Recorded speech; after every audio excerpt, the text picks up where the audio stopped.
What's up guys, it's the Couchmate here, bringing you another video.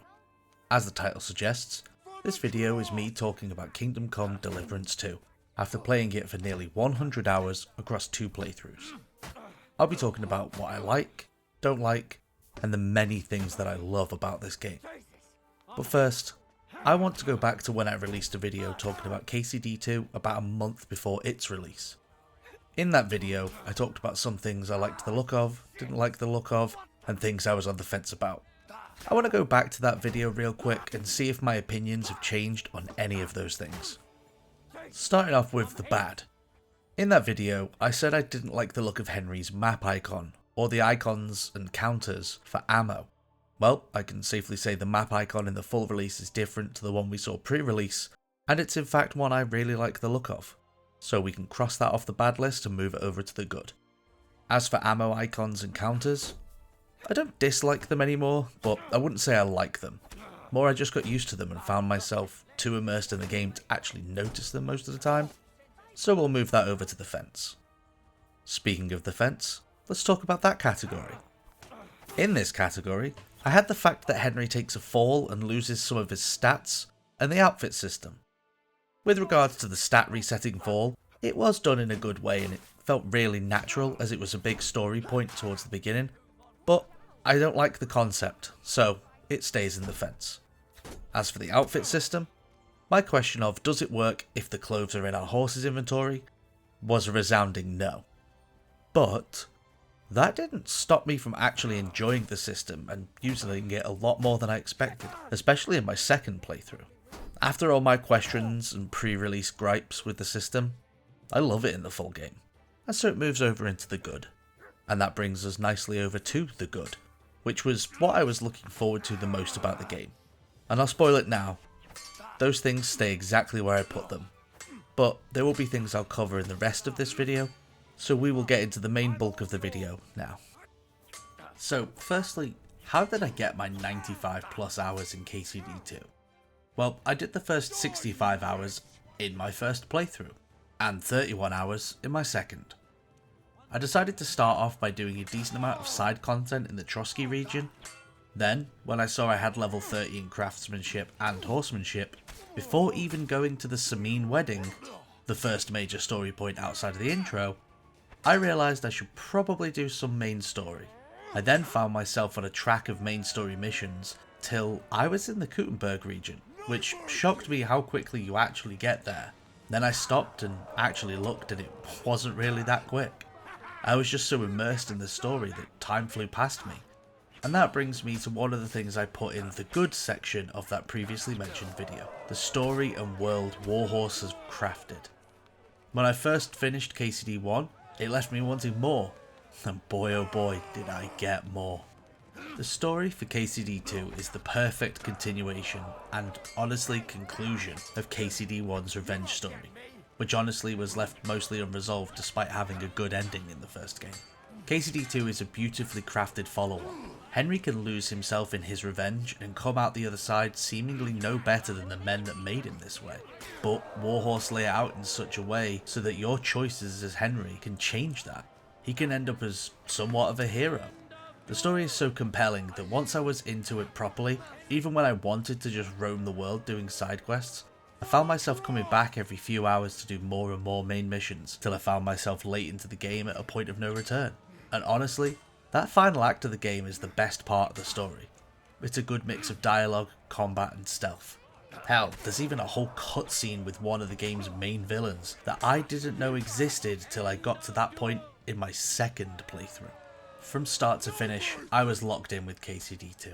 I never found myself bored waiting for an NPC to shut up. I was always listening, paying attention to what they said so I didn't miss any of the story or something important for a quest, which is possible as KCD2 doesn't hold your hand at all times. Some quests tell you exactly where to go, yeah, and some of them give you a rough area, but some don't have any markers at all. And you need to have been paying attention to what the NPC said to know what to do or where to go. And that's so refreshing after many years of being shown exactly where to go all the time. And the no hand-holding extends to other elements of the game, like stealing for instance. KCD2 has a rather deep crime system. If you steal something and the people you stole from notice something's missing and they saw you in the area, they suspect you. They'll tell the guards, and the guards will search you looking for stolen items. If you're dumb enough to get away with it, but then wear the item in front of the person you stole it from, they'll recognise it as theirs. This is a deep system that honestly, it kind of put me off thievery in my first playthrough, but once I got the hang of it in my second one, it was pretty much my go-to for any task that could be completed with stealth and stealing. Speaking of my second playthrough, I started it mere hours after finishing my first one, but why did I do one so soon after finishing the game for the first time? Well, two reasons. One, I genuinely loved the story in the game so much I wanted to play it again that quick. And two, achievements. It's rare that I get all the trophies or achievements for a game. In fact, I've only done it twice that I can remember. I have the Platinum Trophy for Days Gone on PlayStation, and I have all the achievements for Destiny 2 on Xbox. And I want to add KCD 2 to that rather short list of games. As for why my second playthrough is so short when compared to the first one, I was focusing mainly on the Lent achievement for completing the game without eating meat or killing any animals, so I rushed through just the main story. Although I did collect a few missable achievements along the way, leaving me with only 13 left to unlock in the third playthrough, which I no doubt will have already started by the time this video is out.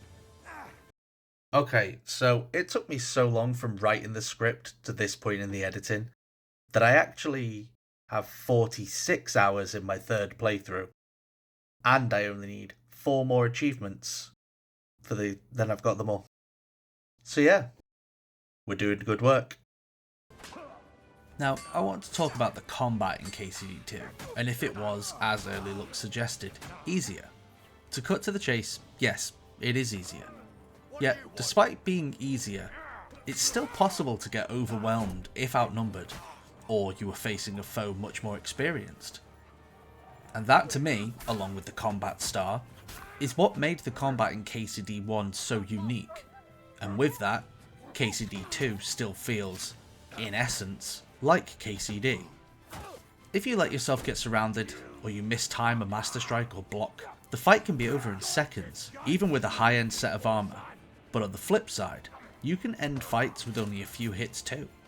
It's a push and pull, and when you fight against some high-skill opponents, especially early game, you better hope you like the sound of steel on steel, because the back and forth of perfect blocks and ripostes can go on for a while. But that is the essence of sword fighting. It's the dance of death. Elegant, yet brutal.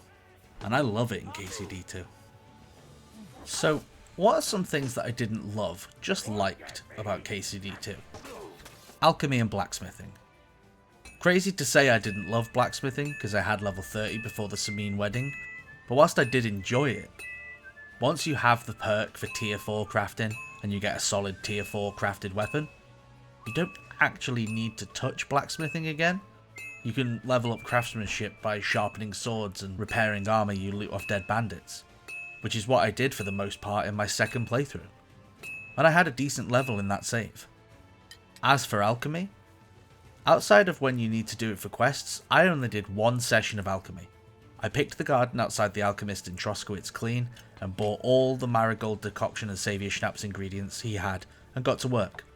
By the time I was done, I could craft Henry level potions, and I had enough marigolds and saviour schnapps to do me for the entire playthrough. Whilst both minigames are engaging, once you no longer need to do them, they aren't fun enough to make you want to do them again. Lastly, what didn't I like about the game?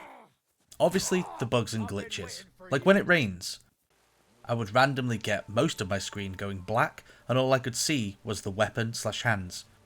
And Catherine, who is a very prominent character in the story, she had a clear line across her chest where the model for the body and the model for the neck and head joined, and you could see right inside it. Outside of those small bugs, the deeper I got into the game, the longer it would take to open the map, specifically in Gutenberg. This evil and danger on God's earth. Men.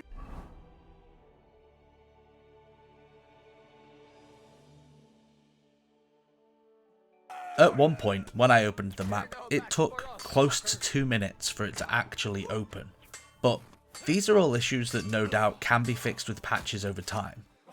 But the thing that I didn't like the most is just something I will have to learn to live with. Some of the voice acting in the game is flat out bad.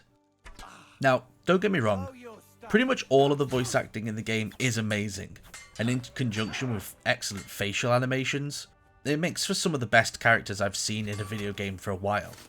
But in some cases, you have at minimum 2 different voice actors for the same characters. One in cutscenes, one out of cutscenes, and then one when you're in dialogue with them. I even saw a video saying that some characters outside of cutscenes have an AI that's trained to mimic the voice actors. Now, I don't know if that's actually true or not, but with how bad some characters sound out of cutscenes, I wouldn't be surprised.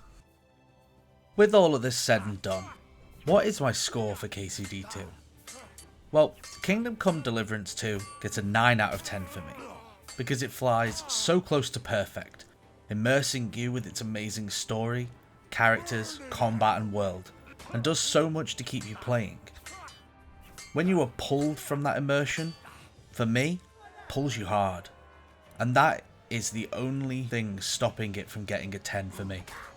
But I have only given one game of the past 10 years a 10, and that was The Witcher 3. But that's a tale for another time. Thank you for watching this video. If you enjoyed it, please leave a like, subscribe if you want to see more of my videos, and ding that notification bell to stay up to date with when I post. I look forward to seeing you in the next one. Laters.